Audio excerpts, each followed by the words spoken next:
সূরা ইয়াসিনের ২৮ নম্বর আয়াত। ওয়ামা আনজালনা আলা কওমিহি মিন বাদিহি মিন জুনদিম মিনাস সামাই ওয়ামা কুন্না মুনজিলিন। তারপর আমি তার সম্প্রদায়ের উপর আকাশ থেকে কোনো বাহিনী অবতীর্ণ করিনি এবং আমি বাহিনী অবতরণকারীও না। তো এখানে আমরা দেখি যেই ঘটনা দিয়ে শুরু করা হয়েছিল, যে জনপদের ঘটনা, সেই জনপদের মানুষরা কিভাবে মেসেঞ্জারদেরকে অপদস্থ করেছে, তাদের কথা অস্বীকার করেছে এবং তারপর তাদেরই মধ্য থেকে একজন এসে যখন তাদেরকে হেদায়েতের পথে সন্ধান দিতে চেয়েছে, তার কোনো আকুতিতেই তারা কান দেয়নি, বরং তাদেরকে সহ সেই ব্যক্তিকে তারা হত্যা করলো। এবং তারপর আল্লাহ সুবহানাহু ওয়া তাআলা তার কুদরত দিয়ে আমাদেরকে জানিয়ে দিলেন যে কি অবস্থা হয়েছিল সেই লোকের এবং সে এখন কোন পর্যায়ের মধ্যে রয়েছে। তো এই হলো সেই কওমের কথা যারা উদ্ধত হয়ে গিয়েছিল, যারা অস্বীকারী হয়েছে, বারবার তাদেরকে সাবধান করার পরও যারা সাবধান হয় নাই, আল্লাহ সুবহানাহু ওয়া তাআলা তাদের জন্য কি পরিণতি নিয়ে এসেছেন সেটাই এখানে বলা হচ্ছে। সো এখানে বলা হচ্ছে যে এই জনপদের লোকদের জন্য আমরা কোনো ফেরেশতা নাজিল করি নাই তাদেরকে ধ্বংস করার জন্য।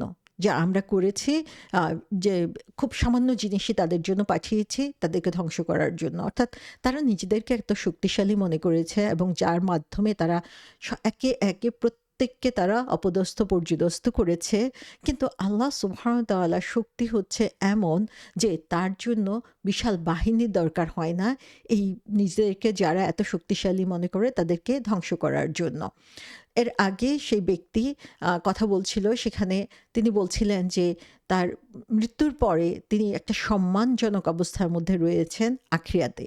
সো আল্লাহ সুবহানাহু ওয়া তাআলা তাকে কথা বলার সুযোগ দিয়েছেন যাতে সে তার অবস্থা বর্ণনা করতে পারে।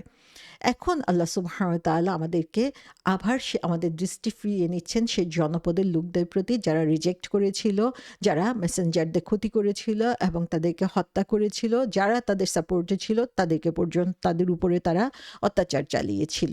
সো এইখানে বলা হচ্ছে ওয়ামা আনজালনা আলা কওমিহি, তা আমরা এই কওমের উপরে, তার কওমের উপরে নাজিল করেছি মিন বাদিহি। মিন বাদিহি বলতে বোঝানো হচ্ছে যে আফটার হিম, যে তারপরে। সো এই যে মিম বাদিহি বলতে বোঝানো হচ্ছে তারপরে, কিন্তু এই যে মিম শব্দটা বলা হয়েছে তার মাধ্যমে হচ্ছে এটার ইমিডিয়েটনেস বোঝানো হচ্ছে যে আল্লাহর যে শাস্তি এবং তার যে ডিসিশন এই লোকদের উপরে আসলো, সেই ডিসিশনটা এসেছে ইমিডিয়েটলি যখন তারা সেই ব্যক্তিকে শাস্তি দিল, সেই ব্যক্তিকে হত্যা করলো যারা তাদের জন্যই কাজ করছিল। সো এখানে তাফসীরকারগণদের মতে দুইটা বর্ণনা এসেছে।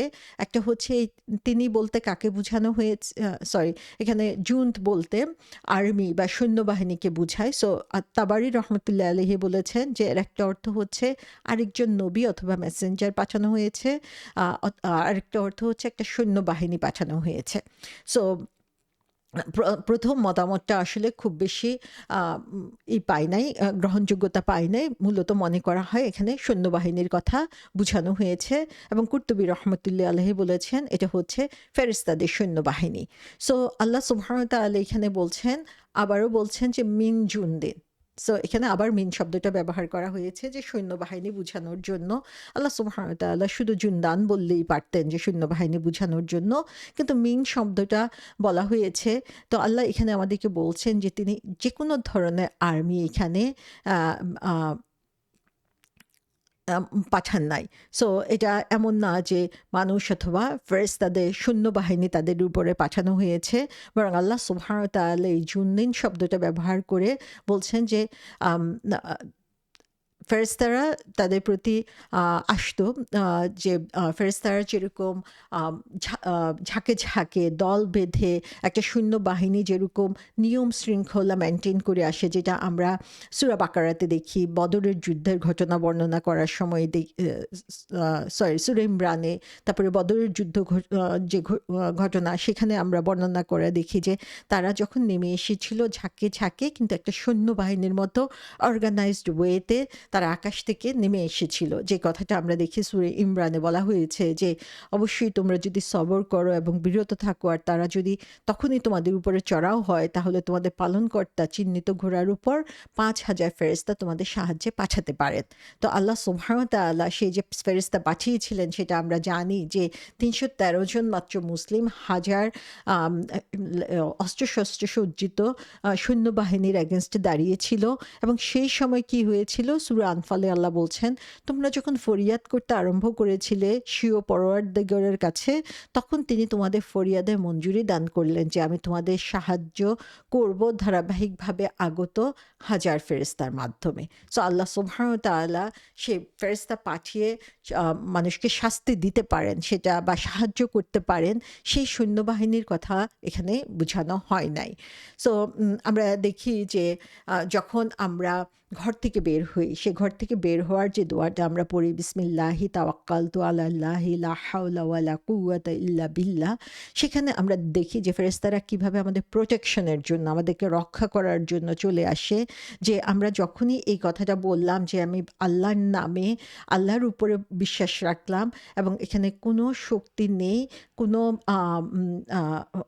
পাওয়ার নেই আল্লাহ ছাড়া, তখন তাকে বলা হবে যে ফেরেশতারা তখন তাদেরকে বলতে থাকবে যে এই দোয়াটা পড়বে যে তুমি গাইডেড হয়েছো, অর্থাৎ তুমি সৎপথপ্রাপ্ত হয়েছো, তুমি ডিফেন্ডেড হয়েছো, অর্থাৎ তোমাকে হচ্ছে প্রতিরক্ষা করা হয়েছে এবং প্রোটেক্টেড, তোমাকে হচ্ছে আল্লাহ সুবহানাহু ওয়া তাআলা রক্ষা করছেন, এখানে প্রতিরোধ করছেন খারাপ জিনিস থেকে। সো তখন শয়তান সেই লোক থেকে অনেক অনেক দূরে চলে যাবে এবং আরেকটা শয়তান বলতে থাকবে যে আমরা কিভাবে এরকম একজন মানুষের সাথে ডিল করতে পারবো যে অলরেডি গাইডেড, ডিফেন্ডেড এবং প্রোটেক্টেড। তো সুবহানাল্লাহ, আল্লাহ সুবহানাহু ওয়া তাআলা চাইলে ফেরেশতাদেরকে এই কাজ তিনি দিয়ে দিয়েছেন যারা হচ্ছে মুমিনদের প্রোটেক্ট করবেন। তো এইখানে বলা হচ্ছে সেই সৈন্যবাহিনীর কথা যে এই সৈন্যবাহিনী আল্লাহ পাঠানোর প্রয়োজন হয় নাই। সো আল্লাহ এখানে বলছেন যে তিনি কোনো সৈন্যবাহিনী পাঠান নাই, ফেরেশতাদের কোনো বাহিনী তিনি এখানে পাঠান নাই, তাই সে প্রয়োজনও নাই এই লোকগুলোকে ধ্বংস করার জন্য। এর চেয়েও অনেক সহজ এই লোকগুলোকে ধ্বংস করা। তো আমরা দেখি যে আমরা ক্ষমতার গর্বে এত বেশি গর্বিত হয়ে পড়ি যে আমরা ধরাকে সরা জ্ঞান করি, তখন আমরা চিন্তাই করি না যে আমরা কত ক্ষুদ্র, আমাদেরকে ধ্বংস করার জন্য আল্লাহ কোনো কিছু প্রয়োজন হয় না। আল্লাহ শুধু সার্টেন টাইম পর্যন্ত আমাদেরকে সুযোগ দিয়ে রাখেন যাতে আমরা গাইডেড হতে পারি, যাতে আমরা সৎপথে ফিরে আসতে পারি। কিন্তু তারপরেও দেখা যায় দিনের পর দিন আল্লাহ সুবহানাহু ওয়া তাআলা যত রশিতে ঢিল দেন আমরা তত বেশি মনে করতে থাকি যে আল্লাহ দেখছেন না, আল্লাহ কেয়ার করেন না, অথবা আল্লাহ আমাকে শাস্তি দিবেন না, আমি হয়তোবা আল্লাহর এত পছন্দের বান্দা যে অন্যায় করে যাচ্ছি তারপরেও শাস্তি দিবে না। তারপরে যখন আল্লাহ শাস্তি চলে আসবে তখনই কিন্তু আমাদের ভুল ভাঙে, কিন্তু তখন ভুল ভাঙার মধ্যে আর কোনো ধরনের সমাধান আমরা খুঁজে পাবো না, সেটা আমাদের কোনো পরিত্রাণের উপায় হবে না। সো এখানে ইবনে ইসহাক রহমতুল্লাহ আলাইহি বলেছেন এই আয়াতের পরিপ্রেক্ষিতে যে আমরা তাদের সংখ্যার তুলনায় বেশি কোনো কিছু পাঠিয়ে তাদেরকে ধ্বংস করতে চাই নাই, এটা এর চেয়েও অনেক বেশি সহজ এবং সিম্পল ছিল। সো এখানে বলা হচ্ছে যে ওমা কুন্না মুনজিলিন, যে আল্লাহ সুবহানাহু ওয়া তাআলা এই শেষে ওমা কুন্না মুনজিলিন বলে যে কথাটা বলেছেন সেটা অ্যারাবিকে এটা একটা ফ্রেজের মতো এবং আমরা এটার কয়েকটা অর্থ দেখতে পাই। একটা অর্থ হচ্ছে যে আমরা তাদের প্রতি কোনো সৈন্যবাহিনী পাঠাই নাই আর আমরা কখনো পাঠাতে যাচ্ছিও না। সো এটা হচ্ছে একটা অর্থ। সেকেন্ড যে অর্থটা হচ্ছে আমরা তাদের উপরে কোনো সৈন্য পাঠাই নাই এবং এটা কোনোভাবেই তাদের জন্য প্রযোজ্য না যে এই কাজটা আমাদেরকে করতে হবে, যে তারা এই অ্যাটেনশনটুকু ডিজার্ভ করে না যে তাদের জন্য একটা সৈন্যবাহিনী আমি পাঠাবো। সো আল্লাহ যখন কাউকে পানিশমেন্ট দেওয়ার ডিসিশন নেয় তার আসলে সৈন্য পাঠানোর দরকার হয় না। আল্লাহ সুবহানাহু ওয়া তাআলার শক্তি হচ্ছে এত ব্যাপক। এবং থার্ড যে অর্থটা, সেই অর্থটা হচ্ছে যে আমরা তাদের জন্য সৈন্যবাহিনী পাঠাই নাই এবং এই সৈন্যবাহিনী পাঠানোর মধ্যে কোনো উপকারও নাই। সো যখন আল্লাহ সুবহানাহু ওয়া তাআলা ফেরেশতাদেরকে পাঠান মেসেঞ্জারদের কাছে কোনো একটা মেসেজ দেওয়ার জন্য, কোনো একটা লেসন দেওয়ার জন্য, কোনো জিনিস সম্পর্কে সচেতন করে দেওয়ার জন্য তিনি ফেরেশতাদেরকে নবী রাসূলদের কাছে পাঠিয়ে পাঠিয়েছেন। কিন্তু এই লোকদের জন্য ফেরেশতাদেরকে পাঠানোর কোনো ধরনের যৌক্তিকতা নাই। যেখানে আল্লাহ সুবহানাহু ওয়া তাআলা যখন কোনো কিছু করার ইচ্ছা করেন, তখন তাকে কেবল এতটুকুই বলতে হয়, হয়ে যাও, এবং তা হয়ে যায়। কুন ফায় ফায় উম কুন ফায়াকুন, এই কথাটা বলাটাই হচ্ছে আল্লাহ সুবহানাহু ওয়া তাআলার জন্য যথেষ্ট, এবং সেটাই তখন হয়ে যায়।